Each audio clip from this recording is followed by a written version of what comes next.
Hey, Sally BC here, and today is part 4 of 7 for the Jinbao Upscale knockoff of Generations Toy Gravity Builder, aka a third-party version of IDW Devastator. This video is on Crane, aka Hook. His original name wasn't that creative to begin with. But here he is in his Crane mode. There's very little purple breaking up all the lime green, but there is some grey and silver accents. There are two cockpits. The one at the front has some translucent plastic, and then there's this larger one at the back. I assume this is to operate the crane. There's this translucent section at the front with an engine inside. There's also this railing around it. There are some ladders on the side. The front has some nice paint. There's some hazard lines on the side. This is the only bit really connecting the front and back bit together, so if it comes undone it becomes really loose. For the crane itself, there's a ratchet and a ratchet at the base. Moving this ratchet extends these pistons. The top section can extend, but not by much. The hook has 3 hinges. Now, I'm not one for gimmicks, but I would have really liked if this had an extendable string. There's this hinge halfway down, and another one here at the bottom. I think these are more for robot mode and combined mode than they are for vehicle mode. You can actually pull out these side sections and then pull this out from underneath to become stabilizers. This is pretty cool. For comparison, here is Earthrise Optimus Prime and trailer,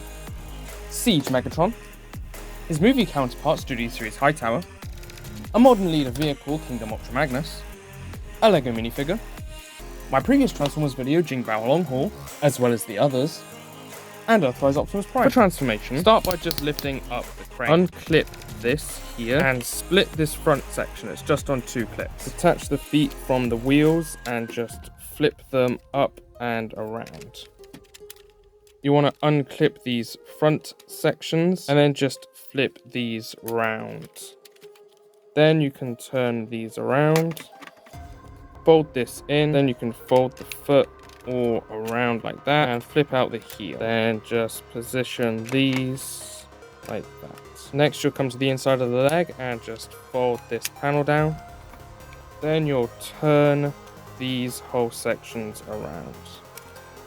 Fold this piece just down like that. Then for this, you open it up. You can see that there's some weapon storage in there.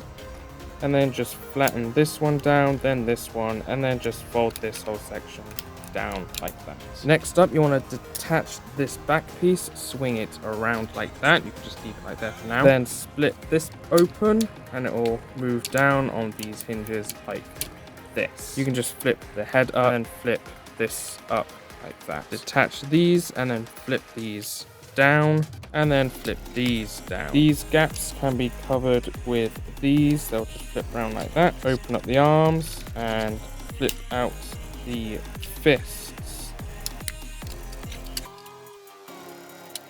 Just point these ladders down. Move this whole section up like this. Fold this panel down, and then you can just fold the crane up against his back and move it down like that. And here is Hook in his robot mode. That crane is touching the top of the thing. It looks pretty different to his G1 design. His legs are much more normal, though it does keep the cockpit on his left leg. He's got these huge panels on his arms, but at least the wheels are in the right place. And he's got this huge crane on his back, though you can actually slide it off. Personally, I think he looks better with it, but I'm going to leave it off to make the review easier. Much more purple is revealed in this mode, and it works well with the green. He's got some orange highlights on the chest, and I think it gels nicely. Would have been nice if some of the white from his G1 design was brought over to this, but I can understand why it wasn't. The head very much looks like Hook, just without that huge diving board on top. And it does have some light piping. There is unfortunately this rail behind his head, but it's easily ignorable. With the gun, you've got to flip out this handle and extend the barrel. It's kind of loose in his hand. For articulation, the crane is obviously the same as it was in vehicle mode. There is a ball joint at the head, as well as this panel, but it's kind of useless. Arms can go all the way around, this far out. Unfortunately has this type of shoulder. Kibble can be moved out the way. Elbow bend, bicep swivel, wrist swivel, opening hands, waist ratchet.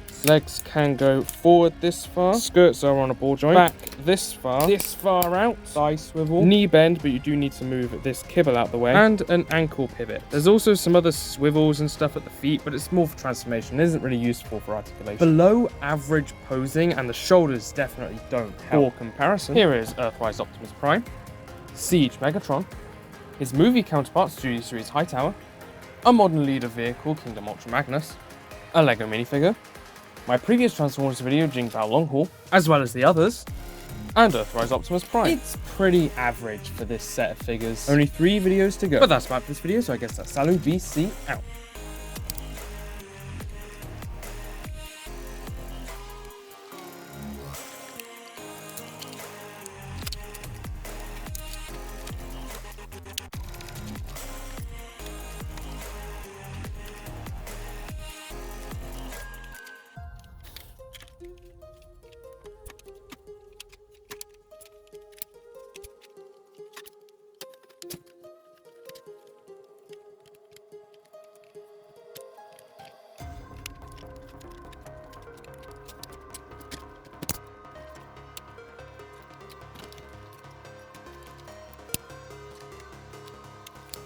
Next time is a huge limbless reptile.